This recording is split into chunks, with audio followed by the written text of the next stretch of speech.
जम्मू कश्मीर में आतंकवाद विरोधी अभियानों में लंबे समय तक हिस्सा ले चुके सेवानिवृत्त लेफ्टिनेंट कर्नल मनोज कुमार सिन्हा से एक कार्यक्रम में एक युवक ने पूछा, मैं सेना में नहीं हूं, लेकिन मैं किस प्रकार से अपने देश की सुरक्षा में सहयोग कर सकता हूं।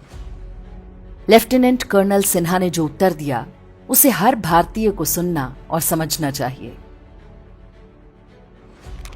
सिंपल बता रहा हूं, मैं देशी बताऊंगा। मैं लर्न टू फाइट।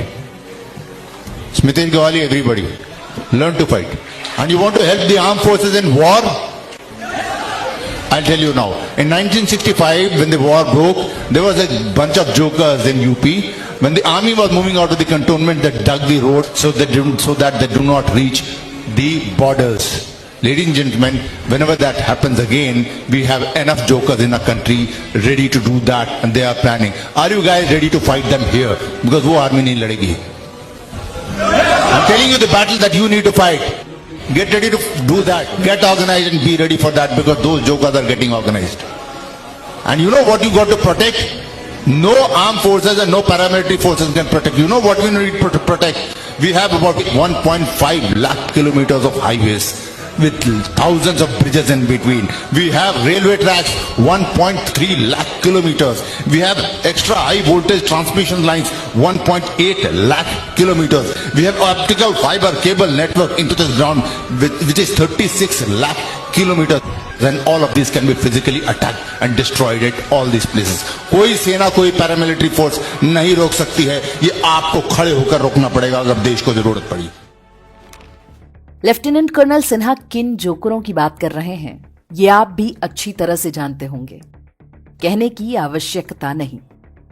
उनमें से एक जोकर की करतूत कुछ समय पहले समाचार वेबसाइट्स पर प्रकाशित भी हुई थी। 1965 के युद्ध में जब रामपुर आर्मी कैंटोनमेंट से भारतीय सेना की बटालियन निकली, तो बाहर उन पर भारी पथराव किया गया। रास्ते में सड़कें खुदी हुई थीं ताकि टैंक और तोपें सीमा तक ना जा पाएं। उस केस में समाजवादी पार्टी के नेता आजम खां का नाम सामने आया था, जो तब केवल 17 वर्ष का था। बाद में वो अलीगढ़ मुस्लिम यूनिवर्सिटी चला गया, फिर नेता बनकर लंबे समय तक विधानसभा और संसद में बैठा। 1965 के युद्ध में हवाई हमलों की आशंका के कारण देश के कई क्षेत्रों में रात के समय ब्लैकआउट की घोषणा की गई थी।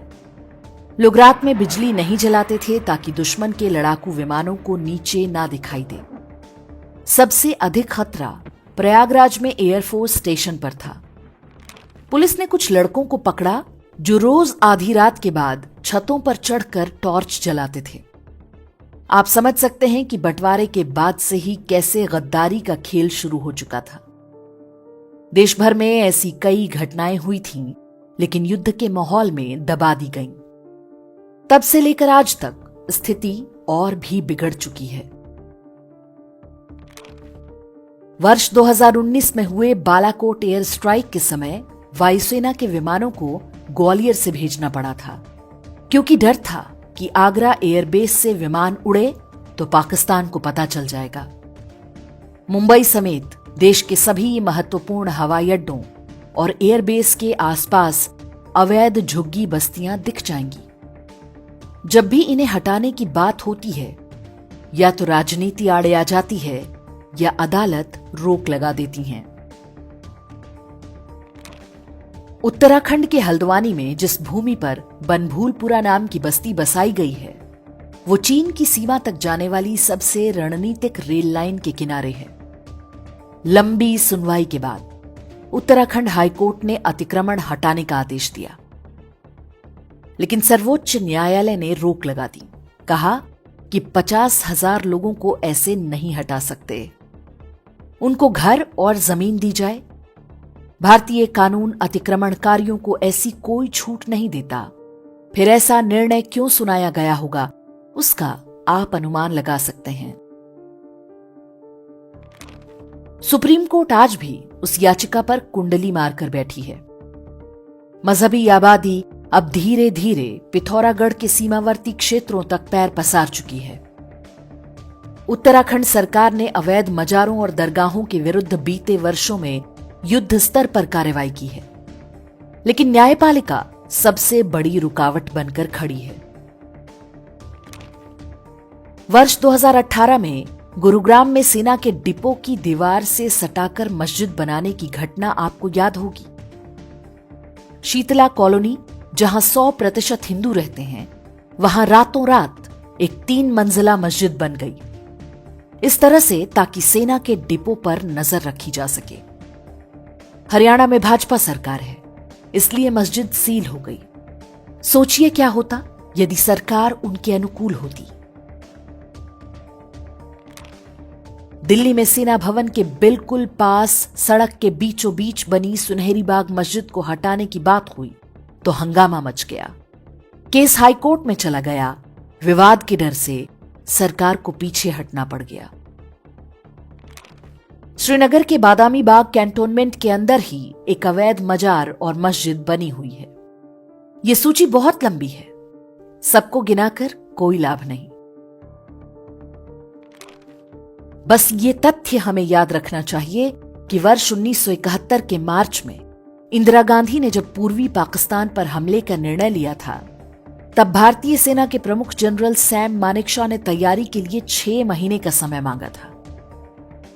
कहा जाता है कि वे मॉनसून के बाद हमला करना चाहते थे, लेकिन सेना ने पूरे 9 महीने बाद दिसंबर में कार्रवाई आरंभ की थी।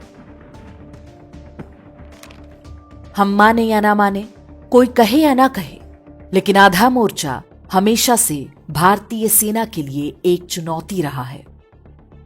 देश भर में रणनीतिक दृष्टि से महत्वपूर्ण ठिकानों पर अंदर और बाहर से दुश्मन की नजर है।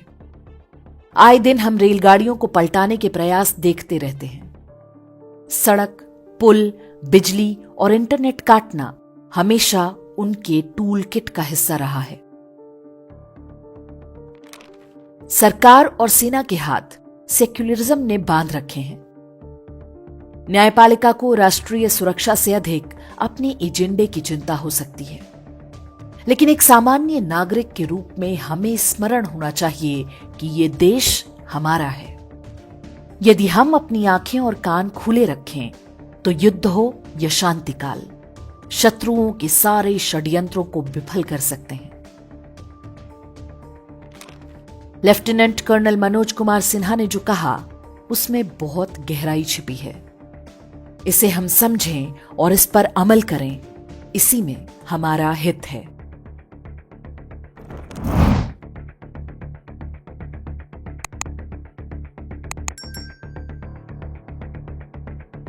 इंडेक्स ऑनलाइन के वीडियो समाज को समर्पित हैं। आप इनको डाउनलोड करके जैसे चाहे वैसे प्रयोग कर सकते हैं। चाहे तो आप हमारे टेलीग्राम चैनल से जुड़ सकते हैं, वहां सारे नए पुराने वीडियो आपको मिल जाएंगे। हमारे सोशल मीडिया लिंक हर वीडियो के डिस्क्रिप्शन में होते हैं। हमारा एकमात्र उद्देश्य हिंदू समाज को जागृत और एकजुट करना है। इसमें सहभागी बने। धन्यवाद।